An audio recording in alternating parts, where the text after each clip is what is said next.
Realment, serveis socials jo ho veig com una resposta del govern. És un sistema que s'ha creat a través de moltes entitats, a través de molts de professionals dins l'àmbit social, que tots en conjunt han fet una estructura molt fixa per poder ofertar possibilitats i poder cobrir aquestes demandes socials. Realment se mou en el mateix ritme que una societat. Justament nosaltres hem tingut 30 anys d'experiència aquí a una mateixa sala i hem pogut veure les diferents intervencions que s'han vist durant tots aquests anys. Així que realment serveis socials jo ho posaria com un sistema ben gros, amb moltes arrels, amb moltes xarxes a dins, que en principi el que vol aconseguir és poder oferir aquesta cobertura de benestar social i d'oferta.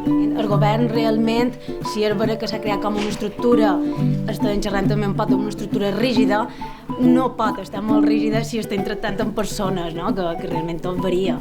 Així que ja és hora de canviar, de promoure noves alternatives, nous moviments. Sí que és vera que, per exemple, a través de la crisi han començat a sortir idees, moviments socials, joves que volen estar de dins de canvis polítics o socials, i inclús culturals s'han ficat també, però de vegades trobam que n'hi ha com una barrera, que no mos entenem el que és uns serveis socials derivat d'una institució i el que és més un moviment social.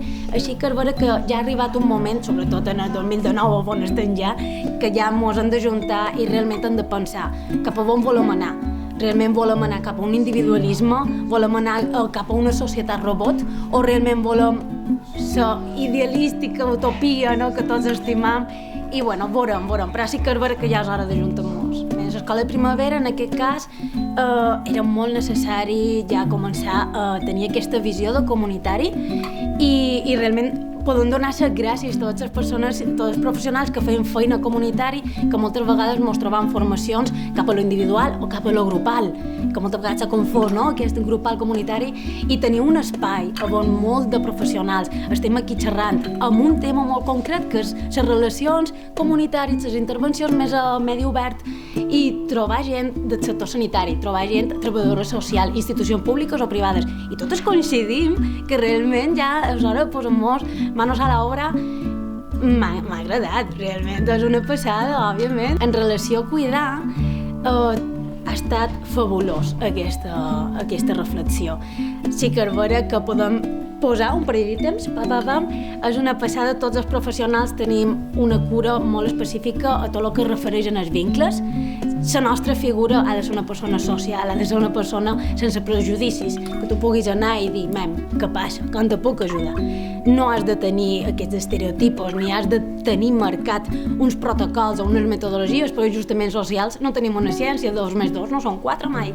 Hem pogut veure aquesta proximitat, aquesta necessitat d'escolta activa, de persona a persona. Ja ha deixat de ser aquesta assistenta de «Ei, què necessites? Tenim aquest programa», sinó que ja ha estat un moment on nosaltres ja ens hem donat compte de «Ei, som aquí». Anem a veure aquest problema i com ho podem treure, sense, que és una cosa que també m'agrada molt, sense ajuntar idees capitalistes, que justament avui en dia s'ha posat que el desenvolupament és un increment econòmic, i jo crec que avui en dia, ja si estem a serveis socials, i en el 2009 l'economia no te dona un estat social.